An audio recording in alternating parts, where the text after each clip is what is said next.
के जरिए भी दिल्ली, यूपी से अनेक लोग जुड़े हैं।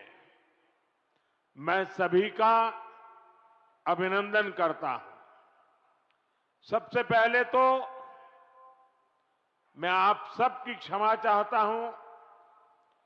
उत्तर प्रदेश और दिल्ली के कार्यक्रम में जुड़े हुए लोगों की भी क्षमा मांगता हूं कि मुझे यहां पहुंचने में 1 घंटे से भी ज्यादा देर हो गई।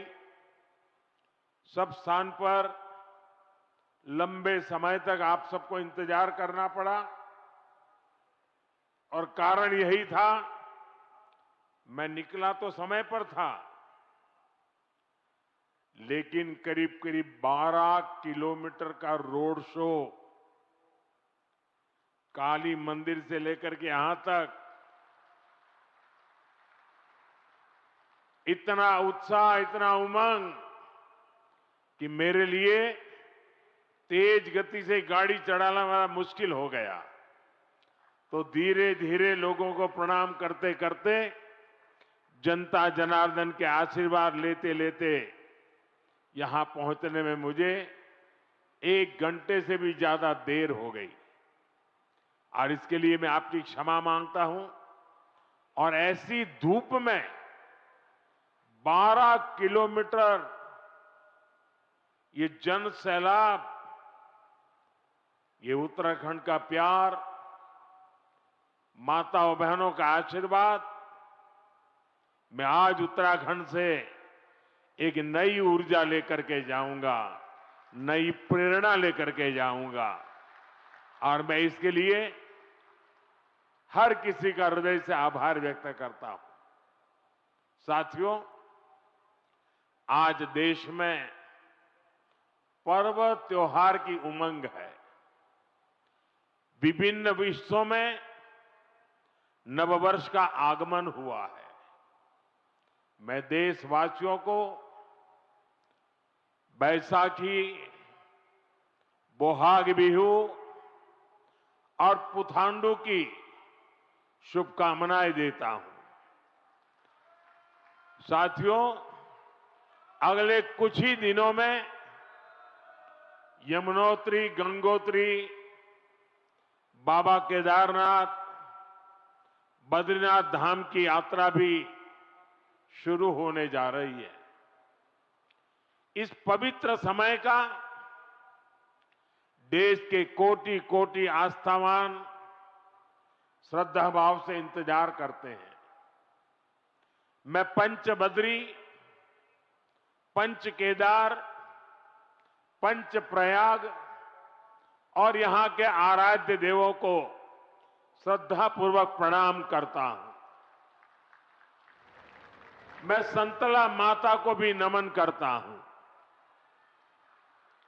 यहां आने से पहले मुझे मां डाट काली के दर्शन करने का सौभाग्य मिला है।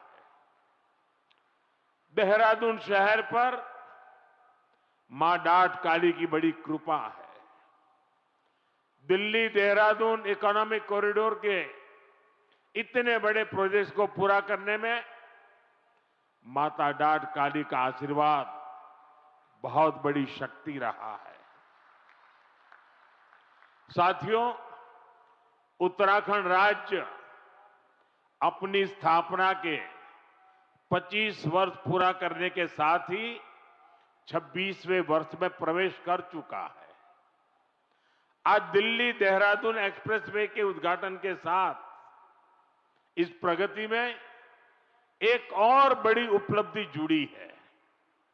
आपको याद होगा, बाबा केदार के दर्शन के बाद मेरे मुंह से अनायास निकला था कि इस शताब्दी का तीसरा दशक उत्तराखंड का दशक होगा। मुझे बहुत खुशी है कि डबल इंजन सरकार की नीतियां और उत्तराखंड के लोगों के परिश्रम से ये युवा राज्य विकास के नए आयाम जोड़ रहा है। ये प्रोजेक्ट भी उत्तराखंड के विकास को नई गति देगा। इस एक्सप्रेसवे का बहुत बड़ा हिस्सा यूपी से होकर गुजरता है। इससे गाजियाबाद, बागपत, बड़ौद, शामली और सहारनपुर जैसे अनेक शहरों को भी बहुत फायदा होगा। टूरिज्म के लिहाज से यह प्रोजेक्ट बहुत अहम है। मैं पूरे देश को इस प्रोजेक्ट की बहुत बहुत बधाई देता हूं। साथियों, आज डॉक्टर बाबा साहब आंबेडकर की जयंती भी है। मैं बाबा साहब को कोटि कोटि देशवासियों की ओर से श्रद्धांजलि अर्पित करता हूं। बीते दशक में हमारी सरकार ने जो नीतियां बनाई, जो निर्णय लिए, वो संविधान की गरिमा को पुनः स्थापित करने वाले रहे हैं। आर्टिकल 370 हटने के बाद आज पूरे देश में भारत का संविधान लागू है। जिन दर्जनों जिलों में माओवाद, नक्सलवाद खत्म हुआ है, वहां भी अब संविधान की भावना के अनुरूप काम हो रहा है। देश में समान नागरिक संहिता लागू हो, यह हमारे संविधान की अपेक्षा है। उत्तराखंड ने संविधान की इस भावना को आगे बढ़कर और उस भावना को आगे बढ़ाकर पूरे देश को राह दिखाई है। साथियों, बाबा साहब का जीवन गरीबों को, वंचितों को, शोषितों को न्यायपूर्ण व्यवस्था देने के लिए समर्पित था। हमारी सरकार आज उसी भावना के साथ हर गरीब, हर वंचित को सच्चा सामाजिक न्याय देने में जुटी है। और सामाजिक न्याय का एक बहुत बड़ा माध्यम देश का संतुलित विकास है। सबको सुविधा है, सबकी समृद्धि है। इसलिए ही बाबा साहब आधुनिक इंफ्रास्ट्रक्चर की, औद्योगिकरण की भरपूर वकालत करते थे।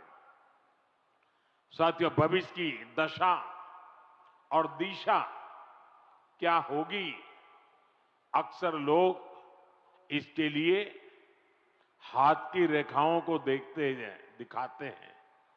जो भविष्यवेत्ता होते हैं ना, वो हस्तरेखाएं देखते हैं और हर व्यक्ति के भविष्य के विषय में बताते हैं। मैं इस विज्ञान को तो नहीं जानता हूं, लेकिन कहते हैं कि ये भी एक शास्त्र है। अब ये तो हो गई व्यक्ति के भाग्य की, जो उसके हाथ में रेखाएं हैं, उसकी बात। लेकिन मैं अगर इसी संदर्भ को राष्ट्र जीवन से जोड़ करके देखूं, तो राष्ट्र की भाग्य रेखाएं कौन सी होती है? राष्ट्र की भाग्य रेखाएं ये हमारी सड़कें होती हैं, हमारे हाईवे होते हैं, हमारे एक्सप्रेस वे होते हैं, एयरवे, रेलवे, वाटरवे, ये हमारे राष्ट्र की भाग्य रेखाएं होती है। और बीते एक दशक से हमारा देश विकसित भारत बनाने के लिए विकास की ऐसी ही भाग्य रेखाओं के निर्माण में जुटा हुआ है। ये विकास की भाग्य रेखाएं सिर्फ आज की सुविधाएं नहीं है, ये आने वाली पीढ़ियों की समृद्धि की गारंटी है। और ये मोदी की भी गारंटी है। बीते दशक से हमारी सरकार राष्ट्र के इन विकास रेखाओं पर अभूतपूर्व निवेश कर रही है। मैं आपको एक आंकड़ा देता हूं। अभी नितिन जी ने बहुत सारे आंकड़े सिर्फ उत्तराखंड से संबंधित बताए आपको।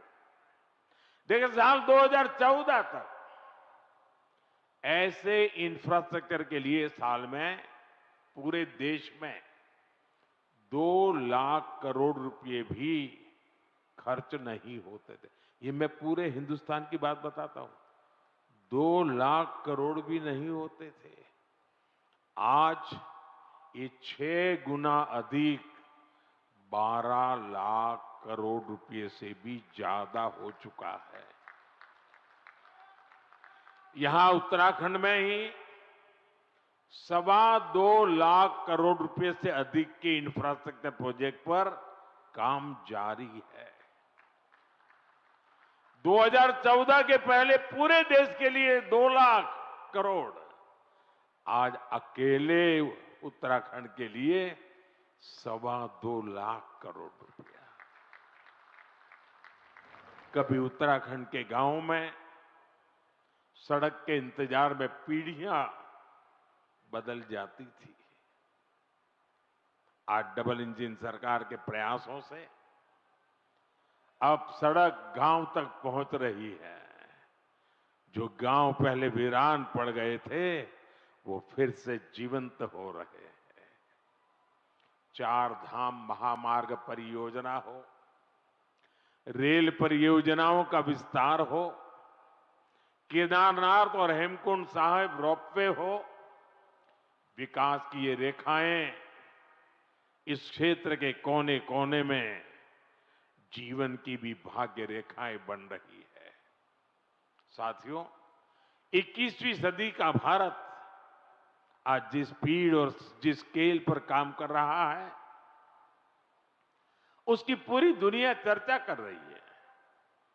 मैं आपको उत्तराखंड, पश्चिमी यूपी और दिल्ली का ही उदाहरण देता हूं। कुछ सप्ताह पहले ही दिल्ली मेट्रो का विस्तार हुआ, मेरठ में मेट्रो सेवा की शुरुआत हुई, दिल्ली मेरठ नमो भारत रेल देश को समर्पित की गई, नोएडा इंटरनेशनल एयरपोर्ट की शुरुआत हुई, हवाई जहाजों के लिए एमआरओ फैसिलिटी पर काम शुरू हुआ और आज देहरादून दिल्ली एक्सप्रेसवे शुरू हो रहा है। साथियों, इतने छोटे से रीजन में ये सब इतने कम समय में हो रहा है। कल्पना कीजिए देश में कितने बड़े पैमाने पर इंफ्रास्ट्रक्चर बन रहा है। और इसलिए मैं कहता हूं 21वीं सदी का भारत आधुनिक इंफ्रास्ट्रक्चर के जिस नए युग में प्रवेश कर रहा है वो अभूतपूर्व है, अकल्पनीय है। साथियों, आज भारत के अलग अलग हिस्सों को जोड़ने वाले अनेक इकोनॉमिक कॉरिडोर्स उस पर काम चल रहा है।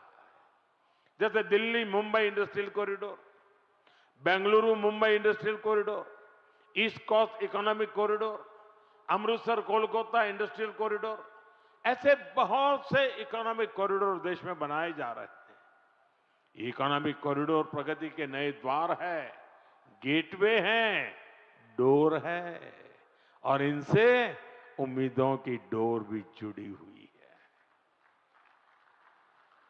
ये इकोनॉमिक कॉरिडोर सड़क के अलावा नए नए व्यापार कारोबार का मार्ग बनाते हैं। फैक्ट्रियों के लिए, गोदामों के लिए पूरा नेटवर्क, उसका आधार तैयार करते हैं। साथियों, देहरादून दिल्ली इकोनॉमिक कॉरिडोर से भी इस पूरे क्षेत्र का कायाकल्प होने जा रहा है। पहला फायदा तो यह है कि इससे समय बचेगा, आना जाना सस्ता और तेज होगा, लोगों का पेट्रोल डीजल कम खर्च होगा, किराया भाड़ा कम होगा और दूसरा बड़ा फायदा रोजगार का होगा। अब इसके निर्माण में 12,000 करोड़ रुपए खर्च हुए तो हजारों श्रमिकों को काम मिला है। साथ ही जो इंजीनियर है, अन्य स्किल्ड वर्कफोर्स है, ट्रांसपोर्ट है, उससे जुड़े साथी हैं, उनको भी बहुत बड़ी मात्रा में काम मिला है। किसानों और पशुपालकों की उपज भी अब तेज गति से बड़ी मंडियां और बड़े बाजारों तक पहुंचेगी। साथियों, इस शानदार एक्सप्रेसवे से उत्तराखंड के टूरिज्म को बहुत ही बड़ा फायदा देगा। देहरादून, हरिद्वार, ऋषिकेश, मसूरी और चार धाम यात्रा के लिए ये सबसे प्रमुख मार्ग बनेगा। और हम सभी जानते हैं, जब टूरिज्म का विकास होता है तो हर कोई कुछ न कुछ कमाता है। होटल हो, ढाबे वाले हो, टैक्सी हो, ऑटो हो, होम स्टे हो, सबको इसका फायदा होता है। साथियों, मुझे खुशी है कि आज Uttarakhand winter tourism, winter sports और मेड इन इंडिया शादी के लिए बहुत बेहतरीन डेस्टिनेशन बनता जा रहा है। साथियों, उत्तराखंड की अर्थव्यवस्था के लिए बारहमासी पर्यटन बहुत जरूरी है और इसलिए मेरा सर्दियों में होने वाली धार्मिक यात्राओं को लेकर बहुत आग्रह रहा है और मुझे खुशी है कि हर साल इन यात्राओं में लोगों की संख्या बढ़ रही है। आपको याद होगा, मैं 2023 में आदि कैलाश और ओम पर्वत की यात्रा पर गया था। पहले बहुत जाता था, बीच में बिल्कुल जा नहीं पाया। कई वर्षों के बाद मैं गया और मुझे मुख्यमंत्री जी बता रहे थे, गवर्नर साहब बीच में आए, वो भी बता रहे थे कि 2023 में मैं वहां गया और उसके बाद बहुत बड़ी संख्या में श्रद्धालु वहां जा रहे हैं। पहले वहां कुछ 100 लोग ही सर्दियों में यात्रा के लिए जाते थे। साल 2025 में करीब करीब 40,000 से अधिक लोगों ने इन पवित्र स्थानों की यात्रा की। कभी 1,000 नहीं होते थे, अगर 40,000 पहुंचते हैं तो यहाँ के लोगों की रोजी रोटी की कितनी बड़ी ताकत आ जाती है। इसी तरह 2024 में शीतकालीन चारधाम यात्रा में करीब 80,000 श्रद्धालु आए थे। 2025 में यह संख्या 1.5 लाख पार कर चुकी है। साथियों, हम ऐसा विकसित भारत बनाने में जुटे हैं जहां प्रगति भी हो, प्रकृति भी हो और संस्कृति भी हो। और इसलिए आज होने वाले हर निर्माण को इन्हीं त्रिवेणी, प्रगति, प्रकृति और संस्कृति की त्रिवेणी, इन्हीं मूल्यों के आधार पर विकसित किया जा रहा है। इंफ्रास्ट्रक्चर से इंसानों को भी सुविधा हो और वहां रहने वाले वन्य जीवों को भी असुविधा न हो, ये हमारा प्रयास है। और इसलिए ही इस एक्सप्रेस वे पर करीब 12 किलोमीटर लंबा एलिवेटेड वाइल्ड लाइफ कॉरिडोर भी बनाया गया है। हाथियों को भी असुविधा न हो, इसका भी ध्यान रखा गया है। वैसे साथियों, मैं आज देश भर के सभी पर्यटकों और तीर्थयात्रियों से भी एक आग्रह करना चाहता हूं। हमारे पहाड़, ये वन क्षेत्र, ये देवभूमि की धरोहर, ये बहुत ही पवित्र स्थान है। ऐसे स्थानों को साफ सुथरा रखना ये हम सभी का कर्तव्य है, यहां रहने वालों का भी और यात्री के रूप में आने वालों का भी। इन इलाकों में प्लास्टिक की बोतलें, कूड़े कचरे का ढेर, ये देवभूमि की पवित्रता को ठेस पहुंचाता है। इसलिए बहुत आवश्यक है कि हम देवभूमि के इन स्थलों को, हमारे इन तीर्थ स्थलों को स्वच्छ रखें, सुंदर रखें। साथियों, अगले वर्ष हरिद्वार में कुंभ का भी आयोजन होना है। हमें आस्था के इस संगम को दिव्य, भव्य और स्वच्छ बनाने में कोई कोर कसर बाकी नहीं छोड़नी है। साथियों, उत्तराखंड में नंदा देवी राज जात यात्रा भी होती है। ये आस्था का उत्सव तो है ही, ये हमारी सांस्कृतिक चेतना का भी जीवंत उदाहरण है, जहां मां नंदा को बेटी मानकर पूरे सम्मान के साथ विदा किया जाता है। इस यात्रा में बहनों बेटियों की भागीदारी इसे विशेष बनाती है। मैं मां नंदा को प्रणाम करते हुए देश भर की बहनों बेटियों को भी विशेष संदेश देना चाहता हूं। विकसित भारत के निर्माण में आपकी बहुत बड़ी भूमिका है। इस देश की बेटियों की, इस देश की माताओं की, बहनों की बहुत बड़ी भूमिका मैं देख रहा हूं। और बहनों बेटियों की सुविधा, सुरक्षा और लोकतंत्र में भागीदारी, ये डबल इंजन सरकार की बहुत बड़ी प्राथमिकता है। आप अभी देख रहे हैं कि दुनिया में कितना बड़ा संकट आया है। इसे दुनिया के विकसित देशों में भी कितना हाहाकार मचा है। ऐसी मुश्किल हालत में भी सरकार का निरंतर प्रयास है कि हमारी बहनों को कम से कम परेशानी हो। साथियों, बहनों बेटियों की भागीदारी का एक और महत्वपूर्ण पड़ाव अब देश के सामने है। 4 दशकों के इंतजार के बाद संसद ने नारी शक्ति वंदन अधिनियम पारित किया था।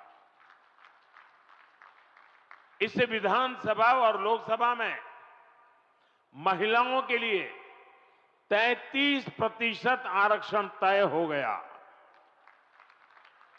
सभी दलों ने आगे आकर इस महत्वपूर्ण कानून को समर्थन दिया। अब महिलाओं को ये जो हक मिला है ना, इस हक को लागू करने में देर नहीं होनी चाहिए। अब ये लागू होना चाहिए। अब जो 2029 में लोकसभा के चुनाव होंगे और तब से लेकर के आगे विधानसभा के भी चुनाव आते रहेंगे, जो भी चुनाव आते रहेंगे 2029 से ही ये लागू हो जाना चाहिए। ये देश की भावना है, ये देश की हर बहन बेटी की इच्छा है।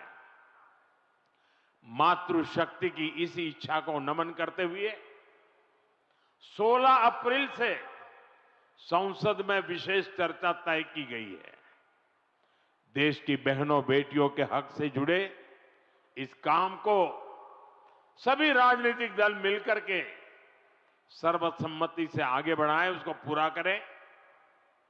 और मैंने आज देश की सभी बहनों के नाम एक खुला पत्र लिखा है। सोशल मीडिया में शायद ये मेरा पत्र आप तक पहुंचा होगा। हो सकता है टीवी और अखबार वाले भी इस पत्र का जिक्र करते होंगे। मैंने बड़े आग्रह के साथ देश की माताओं बहनों को इस कार्य में भागीदार बनने के लिए निमंत्रित किया है। मुझे पक्का विश्वास है कि पत्र मेरे देश की माताएं बहनें जरूर पढ़ेगी, एक एक शब्द पर मनन करेगी और इतना बड़ा पवित्र कार्य करने के लिए 16, 17, 18 को संसद में आने वाले सभी सांसदों को उनके आशीर्वाद भी मिलेंगे। मैं आज देवभूमि से देश के सभी दलों से फिर अपील करूंगा कि नारी शक्ति वंदन अधिनियम में संशोधन का जरूर समर्थन करें। 2029 में हमारे देश की 50% जनसंख्या, हमारी माताएं बहनें, हमारी बेटियां, उनको उनका हक हम देके रहे। साथियों, मैं उत्तराखंड आऊं और फौज की बात ना हो तो बात अधूरी ही रहती है। मैं गढ़ी कैंट, ये सभा स्थल, ये उत्तराखंड की महान सैन्य परंपरा का प्रमाण है। यहां पास ही देश की रक्षा सुरक्षा से जुड़े कई संस्थान हैं।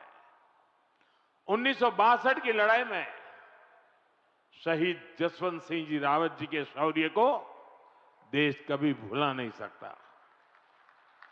साथियों, सेना के सामर्थ्य को सशक्त करना हो या हमारे सैनिक परिवारों की सुविधा और सम्मान हो, हमारी सरकार इसके लिए निरंतर प्रयासरत है।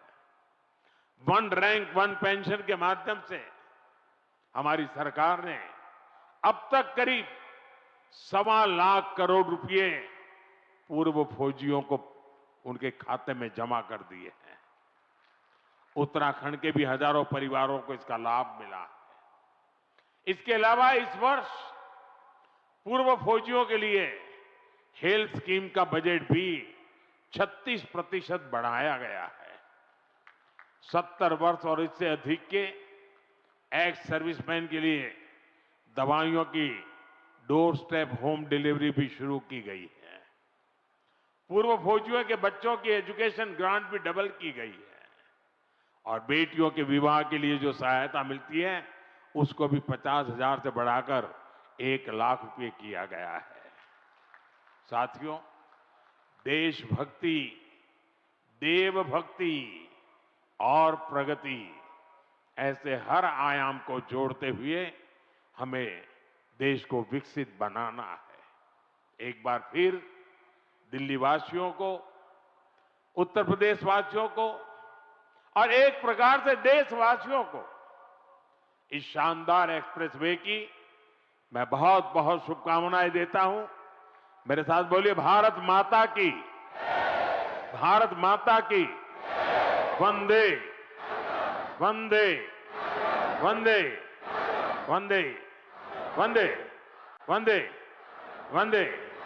बहुत बहुत धन्यवाद।